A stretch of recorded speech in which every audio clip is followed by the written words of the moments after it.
Okay, so we've successfully learned how to find the slope from both the graph and a table of values, as well as investigating the formal equation for slope, which is y2 minus y1 over x2 minus x1. And now we're going to take that one step further. We're going to figure out how to determine the equation of a line. So I know my formatting is really not the way you see it on your page, so you're just going to have to bear with me. What I'm going to do is I'm going to draw a line on the graph, and we're going to then work together to figure out what the equation of the line is. We're still working in slope-intercept form, which is that y equals mx plus b format.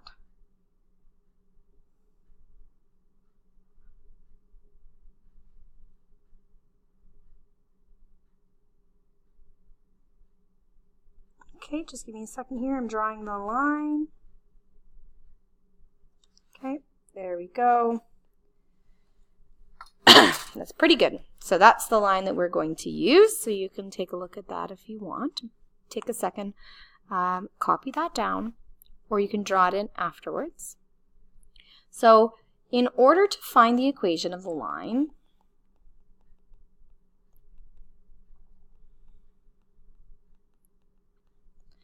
okay, remembering that we're still using y equals mx plus b, what do you think the important things that we need to find are? Well, we need to find b and we need to find m.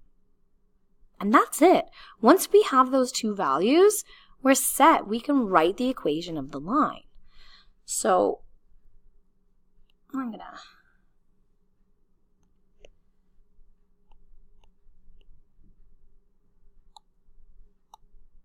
we need to find m and b. Those are the important things. So let's get started finding m and b. I'm going to work in some light blue. Okay, so the very first thing that we could do is we can locate b. So b is right here. That's our b value. So the y-intercept here is 0, 4. Therefore, b is 4. All right, one part down. What else are we going to find? Let's change colors again. Go to that light green. Now we need to find m. So remember we said we're going to pick 2 points that cross the grid lines, where all 4 of them cross, that cross perfectly. So we're picking 2 points that cross those grid lines right at a perfect spot where we can read the numbers. So I can already see one by looking at it. I can already see one jumps out at me as a really good point. And it's right there. It crosses perfectly. So what is that point? That point is 2, 8. So I need to find another point. I have 0, 4. I could use that. Or I can go down to another point here, maybe that one, which is -2, 0, and use that. So let me just use those 2 points. I'm going to go the quick way. I'm not going to use the full equation. I'm going to use my rise over run. So what is my rise here? It's 1, 2, 3, 4, 5, 6, 7, 8. So my rise is 8. My run is 1, 2, 3, 4. Okay, my rise is 8, my run is 4. So m equals rise over run equals 8 over 4. So what's m? M is 2. So now I'm going to go to red, and we have y equals, we said m was 2, right there. Put that in there. X, because it's mx plus b, so m is 2, x, and then what was b? b is positive 4, 2x plus 4. There we go. I've created an equation that describes the line, and I did it using a graph. So now, the next one that we're going to do is from a table of values. So I do apologize for the formatting here, but we'll give it a quick chance. So table of values, okay, I'm going to give you some values. We'll go -2, -1, 0, 1, 2, and let's go 3, 2, 1, 0. Okay, so pretty simple pattern. And I need to locate my two values. So let's go back to the light blue, and we're going to locate B. How do we find B? Well, to find B, we look for where x equals 0. So it's this point right here. So that's our y-intercept point. That means B is 1. If the y-intercept is 0, 1, B is 1. 1/2 of my problem down. So now let's go back to that light green. And how are we going to find M? So I'm going to do the y2 minus y1 or x2 minus x1. I'm going to label this point 1, this point 2. So that means I've got x1, y1, x2, y2. And I'm going to substitute those in. So y2 is 0 minus y1 is 1. x2 is 1 and 0. I'm going to have -1 over 1. So my M is -1. So am I done? No, I'm not going to get full marks on this yet because I have not written out my final equation. Final equation, y equals, put in the M value, -1, times it by x. And then is my B value negative or positive? It's positive, 1. So there you go. We have one more technique. One more technique is going to be from points on a line. From points on a line.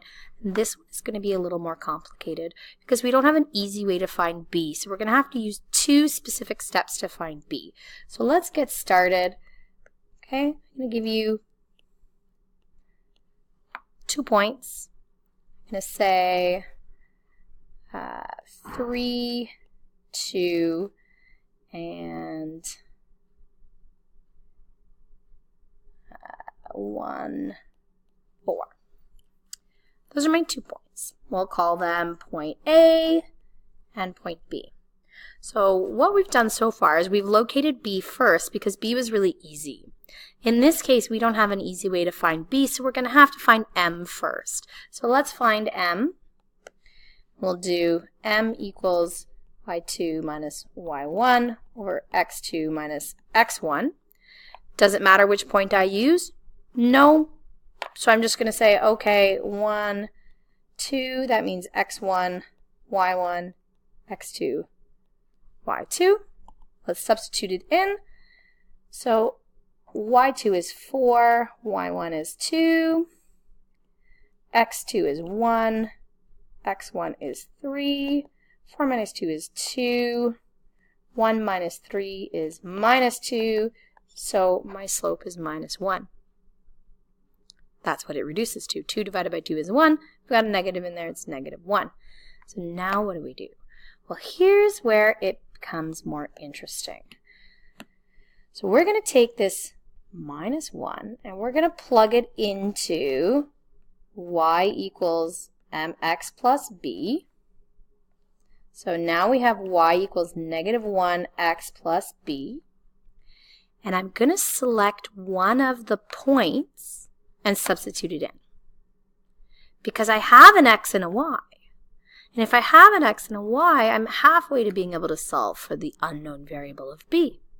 So let's say I'm going to take this point here and I'm going to put it in to here. My y value is 2.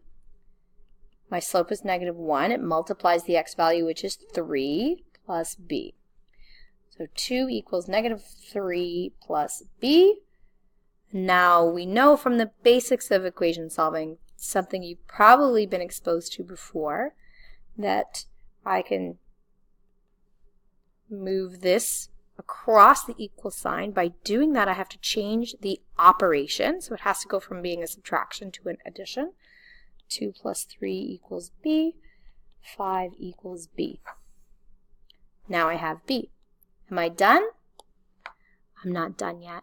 I haven't written out my equation.